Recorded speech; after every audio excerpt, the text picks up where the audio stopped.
is time for another professional match of StarCraft 2, and what I got for you today is a game played on Ascension to IRLE.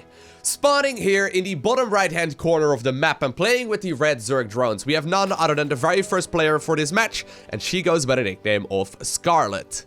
And her opponent spawning in a cross position and playing with the blue Protoss probes, we have none other than Zest. Now this is another match that was played during Home Story Cup recently, and Home Story Cup of course was the very first tournament that did indeed run the new multiplayer patch in StarCraft 2, and a lot of people suggested over at my live stream that I should really go ahead and cast this game right here in particular, because apparently it showcases new styles for both Protoss as well as Zerg. Of course, the new multiplayer balance changes are very significant. It changes up the multiplayer experience of StarCraft 2 a ton, and I'm personally curious to see exactly what both of these players do decide to go for. Now recently, I already casted a series of Zest versus Solar as well. It's actually the grand finals of Home Story Cup. If you haven't seen that one just yet, I'll leave a link to it down below in the description of this video because it's an awesome series, I'm not gonna lie. But it does most definitely showcase you, and I'm not gonna spoil the results, but it does definitely showcase you that there are tons of little bits of aggression that Protoss players can now go ahead and execute. Even though the Mothership Core has been removed, it does look like the Chrono Boost, the Shield Battery, and all of the little bits of, all of the minor changes definitely make up for Protoss' early game, because there's countless little bits of aggression that they can throw to the Zerg player's face as early as they would really like to. I mean, you can quite literally Chrono Boost an Oracle out on the other side of the map already at the 3-minute mark, and I've seen players already losing like 10 workers by 3 minutes and 30 seconds. It's absolutely insane. Personally, actually, I've been playing a lot of the ladder as well, of course. I found that from the Protoss player's point of view, I really do like playing Protoss versus Zerg, because there are indeed so many new strategies that I can try and Chrono Boost out, be it Charge Lot, be it of course the Oracle Harassment that I just mentioned, be it the Warp Prisms, or of course the Archon drops as well. There's all kinds of little bits of aggression that just simply hit about 30 to 60 seconds earlier than it normally did in the previous patch. So I'm really enjoying the matchups from the Protoss player's point of view. However, I'm struggling a little bit when it comes to playing the ZVP matchup from the Zerg player's point of view, because I'm not gonna lie, it seems like there are so many, different aggressions that you have to account for, and I wonder what Scarlett is going to do to try and prevent her opponent from dealing a whole lot of damage right here in this game as well. First note of difference actually that she makes compared to what we saw Solar do is that she's not leaving the drones in gas after starting up the metabolic boost upgrade. Only a single drone is mining income there, so that means that she's not gonna have to pneumatize carapace early on. But of course, we did see a slight increase in the Overlord scouting speed, so apparently that is going to be sufficient according to her, as she will indeed shortly figure out that there is going to be a Stargate up, and it is going to Chrono Boost out an Oracle already this early on into the game. On top of that, we see a couple of Adepts now actually making its way across the map. Zest is going to be able to do quite a bit of damage with this, I actually assume. I mean, these Zerglings are going to try and deal a little bit of damage, but two of these units, of course, will target fire down drones very rapidly. There we go. One of them ends up dying very quickly. Second one has to pay the price right there in just a matter of seconds as well. Shade once again activated. It does look like he's going to try and just simply get him out of there. Actually canceling the Shade right there in the last second. 5 workers going down, but at the cost of 2 Adepts. I don't really know if that was honestly really worth it. Now, this is one of the units right here that we saw Solar struggle with quite a bit. We only see a single Spore Crawler coming in, but Scarlett decided to get the 3rd Queen out quite a little bit faster. 3rd hatchery now also just about to finish up right there, but here we go. Queens are in a proper position, and that first Oracle right there gets deflected without any damage there whatsoever. That's actually really well done. So instead of rushing out the Spore Crawlers there, like I've seen a lot of players do, instead we see Scarlett positioning her Overlords in ways that she can scout the incoming Oracle very rapidly, and then just simply positioning the Queens in the proper location to prevent it from really dealing any kind of significant amounts of damage. Now apparently it does get a single worker kill there from a drone that just spawned over at the 3rd base location, but it does look like it doesn't really matter all too much. Now, no pneumatized carapace available, right? So that does mean that Zerg is going to have a hard time scouting what exactly the follow-up is going to be. And at this point, you can see Scarlett is rather blind. She currently doesn't know quite yet about this Twilight Council, nor does she know about the robotics facility, I don't think. Actually, let's have a quick look. No, that just barely was outside of that vision radius. A shield battery right here at the front, though, keeping all things alive. And even though it's only a single pylon, Pro destroying pretty much everything. It's going to be a hard one to kill because shield batteries, of course, can indeed regenerate some life and some shields right there. Or I guess not life, but shields right there on that pylon that is holding the front door right at this point in time. And here we go. Zest is going to go for that Warp Prism. And Zest is absolutely terrifying when it comes to that Warp Prism harass. He's definitely one of the best micro Protosses in the world, and he loves his robotic facility play. He's now also going for that Templar Archives, so he's got the Twilight Council done. Not favoring charge this time around, but just simply switching towards, say, Templar Archives at this point in the game. In the games that I've seen him play so far, he seems to really like the charge play, and I personally have actually been having a lot of success with that too. But apparently this time around, Zest is feeling comfortable, and he decides to get himself that third Nexus out already. And he's even decided to now move across the map with some of these adepts that he's got on, you know, I guess this was his home turf previously, but he's only really got one single adept right now defending the entirety of his base. That gets kind of crazy kind of fast. Regardless though, Zest does indeed have a couple of Archons now also coming in. I think that, let me have a quick look here. Yeah, the Oracle eventually ended up dying, so the Queen's got some value in. Scarlett is currently at 52 workers versus only 48 probes. Definitely a nice little lead there, and actually 8 more workers are coming in right now too. Scarlett playing a very like old school kind of style, right? This is something that we saw a lot pre-patch. Now this is kind of odd though. Zest going not for the Dark Templar harass, but instead going for the juggle right here with the Archons. Beautifully done, picking them up when the shields are starting to take a little bit of damage. Now this isn't even meant to really deal a whole lot of damage here to the Zerg. Instead, it is meant to buy a bunch of time to get that third base up and running here for the Protoss player, and so far it seems to deal a lot of damage. Very, very nicely done. One of the Queens does end up dying. Both of them, once again, running very low right there. Another Queen does end up dying, but ooh, uncharacteristically right there, Zest ends up losing that Archon in just a matter of seconds. Of course, Archons, they've got a ton of shields, but they've got like no life whatsoever. So once the shields are gone, it dies very, very rapidly. Psionic Storm now also being researched here in the Templar Archives, and we see that switch towards the charge upgrade, as well as the Forts now researching +1 attack upgrades here for those ground-based units. And I wonder what Scarlett's switch is going to be. I mean, if this is really like the old patch, yeah, there we go. She's just simply going to play that Hydra Ling Bane style. Hydra Ling Bane, of course, very, very powerful, but it does get overwhelmed the longer that this goes. And I wonder how she plans on engaging a Protoss player that is all tunneled in and all grouped up with all of those shield batteries, as well as, of course, the Storm upgrade. Actually, continued harassment right now, once again, with 2 Archons. Apparently, a new one was indeed morphed in to make sure that she could, or rather, that he could continue pushing onwards into those creep tumors. Scarlett losing a little bit here and there, but most importantly, she hasn't really lost a ton of workers. I mean, 10 worker kills in total here, so I guess it ramped up over time with all of the little bits of harassment, but it isn't absolutely game ending. You can imagine that over the course of time, Zerg players are going to get better at defending against all of this aggression as well, and at this point, at the very least, Zerg is going to be even. A second Warp Prism is now also out, so Zest may very well go for some juggling in 2 different places at once here in just a little bit. Definitely one of the hardest things to do if you are a Protoss player, but Scarlett is now, right now, making the switch towards that Lurker Den, and the Lurker Den, of course, is now different than it used to be.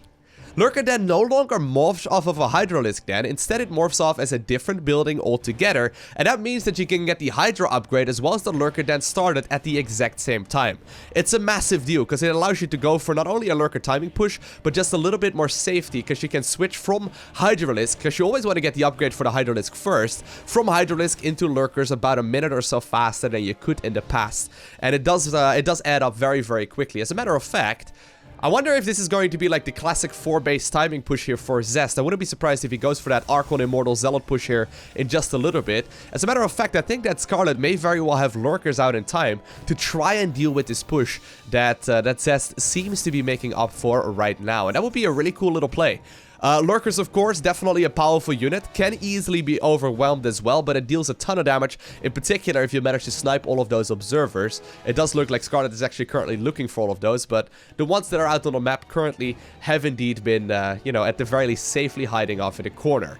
Stargate's now also going down here for Zest. We see that Fleet Beacon coming in, so the Fleet Beacon does indicate that he wants to go for that, you know, more than likely, well, he could technically be going for Tempest as well, but he's more than likely going to be going for Carriers. Carriers, of of course, getting a slight little nerf. Interceptors now, I believe 15 minerals up from 10 minerals that they used to be each. So a little bit more expensive right there. I don't think it's going to really matter all too much. But so far, Zest has got a pretty powerful position. And Scarlett is indeed going for that lurker play. So here we go. There's going to be a slight little push here coming in. This is not by no means an all-in here for Zest. He should have energy saved up here on the next side. Indeed, he does. So he can just simply mass recall his army if he needs to. But right upon realizing that lurkers were out, apparently Scarlett is indeed going to be able to hold that push because Zest does not really want to commit. Another base now going down here as well in the center of this map. The warp prism now also coming in, preventing any kind of real counterattacks. And here we go, a mass amount of zealots warped in inside of that main base. Normally this is the point where Zerg tries to go for that counterattack as well, and the zealots right here are indeed preventing the majority of the swarm from moving out. The Archon Immortal High Templar Bull, however, still trying to push up the ramp right here, trying to get off to that fourth base here for Scarlett. However, Scarlett already secured another one here as well. Lurkers once again just in a nick of time right there, putting themselves in the correct position. And I wonder if you should see the Overseers going into surveillance mode at this point. I think it would be quite nice to have one maybe up there and then one over there. It would be able to see about 20% or so more, which is quite nicely done. Hive finishing up right now, Spire right now finishing up as well, but the mothership is already being built off of a Nexus right now. I saw a little bit of confusion about that. Mothership core is no longer in the game, but the mothership now gets built directly off of a Nexus. And on top of that, we see 3 carriers going down at every moment that goes by at this point in the game. Observer right now in surveillance mode, scouting out exactly what it is that the Zerg player has got right here on that low ground. I think that Scarlett, however, will be able to snipe that one here and just... Nope. Okay, there we go. Scarlett will be able to snipe that one right there. But actually, Zest is playing this very passive, and so is Scarlett. Interestingly enough, right, from what I've heard, it seems that Zerg's late game is actually the strongest in the game right now. For those of you that watched StarCraft 2 during the Wings of Liberty era, or maybe you played it yourself as well, you may recall that the Brood Lord Infestors style was extremely powerful, and Scarlett is actually currently getting another infestation pit. I guess the one in the main base actually just got sniped right here by these zealots, but she's actually getting another infestation pit. She's getting the pathogen glands right there as well for the infestor energy, which allows them to spawn with a fungal growth ready to go. And with the buff to fungal growth, and of course the support that you can now do with Vipers, Corruptors, and then also the Queens, and then I guess the Lurkers, Brood Lord Infestor is definitely back to the game. Look at that. Now, this used to be something that was utterly overpowered. One of the things that you also have to keep in mind is that the Infested Terran right now deals a whole lot more damage to air-based units instead. So does the Parasitic Bomb on the Vipers. Vipers used to deal, I believe, 60 damage per parasitic bomb, and it used to overlap a lot more. Right now, however, Vipers will be able to deal 120 damage, but it doesn't actually overlap anymore. So you want to get only a handful of them, but it can still definitely deal a whole lot of damage. So look at this. Zest right now is moving down this ramp, but the amount of static defense already set up and the amount of defensive units here in play for Scarlett is going to make this very difficult to really get anything done. I mean, there are still units that are movable, I guess, for Scarlett, which is going to be very important because these warpins can deal a lot of damage as well. Bane's not trying to go after the mineral line here, but getting only a handful of probes there in total. Zest is actually currently... Oh, I love this. Look at that. That is awesome. Zest is actually currently setting up a defensive position in the middle of the map. The base right here in the bottom left-hand corner will be forced to get cancelled, but look at this. Shield batteries, which are, you know, primarily meant as a defensive tool, are now being used offensively here instead. I mean, the middle position in this map is absolutely crucial. And you can imagine that if units can indeed micro back towards these shield batteries, they're gonna regenerate a lot of their shields at this point in the game here already. Banelings now once again coming in here as well. Zest, however, not grouping all of his units up together in one big clump either. Instead, going after, you know, smaller clumps of Banelings here instead. And the Banelings apparently will be able to get a couple of those probe kills. Nothing all too menacing, I suppose, but... you know, maybe Burrow can deal a little bit more damage. And actually, ooh, nice little yank there. Vipers will be able to get rid of that mothership. Mothership takes about 4.5 years to build. I've tried making some myself as well. It takes forever. But there we go. Beautiful yanks into those spore crawlers, allowing Scarlett to slowly push onwards. Look at that. Getting a handful of spore crawlers once again set up, having still a mobile army here ready to go to continuously kill more and more of these probes. The same I said, or the same I guess can be said right here for Zest, securing a nice little position on this map as well. But right now, the Brood Lord, Infestor, Viper, Lurker, Queen army with spores and spines on the ground are finally starting to move onwards. This is definitely not the same like it used to be once upon a time, but there's still a lot of these carriers up in the sky, however, and Void Rays are now also added on to this party.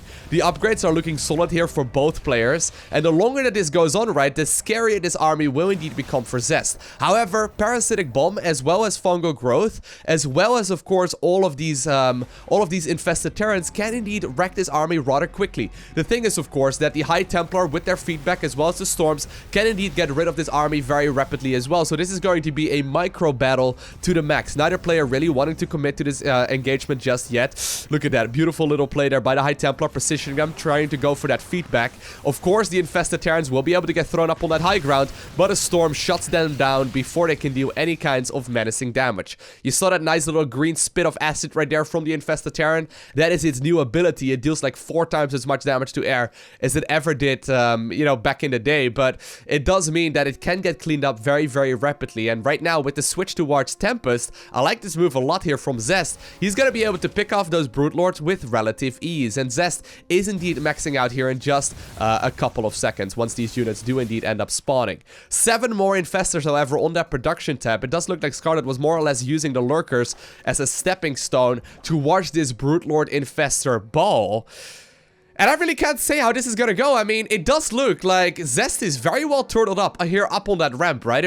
But in my experience so far, Mass Carrier is no longer nearly as strong as it once was. In particular now with those changes like I just mentioned to the Infestor and then as well to the Viper. You only want to have a handful of Vipers available. There's actually only 2 here for Scarlett, but they can deal a huge amount of damage. Here we go. Scarlett actually once again trying to rain down some of these infested Terrans, using that rapid fire hotkey to the best of her abilities, definitely getting a lot of value out of them. Brood Lords now also here in the back, trying to see if they can deal some damage, and infested Terrans once again just simply going down. There are so many infestors here available, 25 in total, 7 Lurkers now also still continuing to deal damage, but now that the energy is starting to deplete out of all of those High Templar, and actually only a handful here remain, the majority of the defensive structures that were available for Zest are now indeed taking a lot of the damage. There we go, once again, beautiful Yonk there, making sure that Lurker, or rather that Viper will be able to pick up that carrier, and a carrier ends up dying. Once again, more and more Tempest here coming in as well. Zerg is slow pushing its way towards this defensive position here on the high ground. Apparently, a bunch of the infested Terrans now also were spawned here at this, I guess, 4th base location for the Protoss player. Archons and Immortals are trying to push down towards that other base as well, but Lurkers are ready to defend that in combination with a lot of those other units as well. But here we go. We see the Neuroparasite going down on so many of those carriers, flying them above the Zerg army here. Infested Terrans are spawned everywhere. High Templar are nowhere to be seen. And it does look like Zest's army is just simply plummeting. Look at that. It was absolutely shut down. No way. Zerg just shut down a near maxed out Protoss army that was maxed on Stargate units. And Brood Lord Infestor just essentially killed everything.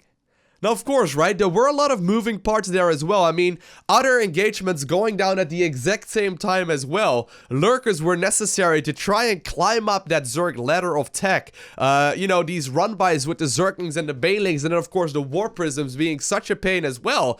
But eventually, when it comes to, like, the main army clashing with the opposing main army, it looked like Scarlett was just capable of overwhelming the Protoss there. And it feels like Protoss is no longer capable of just simply sitting back, turtling up to that maxed out Stargate army, and then rolling over the Zerg, because Zerg actually just simply engaged up to a ramp that had a lot of structures there as well for the Protoss player, you know, that were all meant defensively, and Scarlett moved up that ramp and absolutely crushed that maxed out force. It's gonna be interesting to see where this is gonna go. I personally would like the Infestor to maybe be a little bit more of like a supportive unit. Like sort of like we saw the Viper right here in this game, right? Where the Viper was more or less meant as a supportive unit where you want to have a couple of them, maybe 2 or 3 or so. I would like to see the same thing for the Infestor where you only get a handful of them, because right now it seems like the Infested Terran just simply walks over everything that the Protoss had. But I guess only time will tell to see where this matchup is going to be in a couple of months from now. Regardless though, if you enjoyed watching this game, do make sure you hit that like button down below, and if you want to see more, make sure you hit that subscribe button so you get a notification as soon as I upload more. But for now, I want to thank you very much so for watching. Have an amazing day, okay? Do not forget to smile. Special shout out to all of the Patreon supporters. You guys are awesome. But I will see you all in the next one.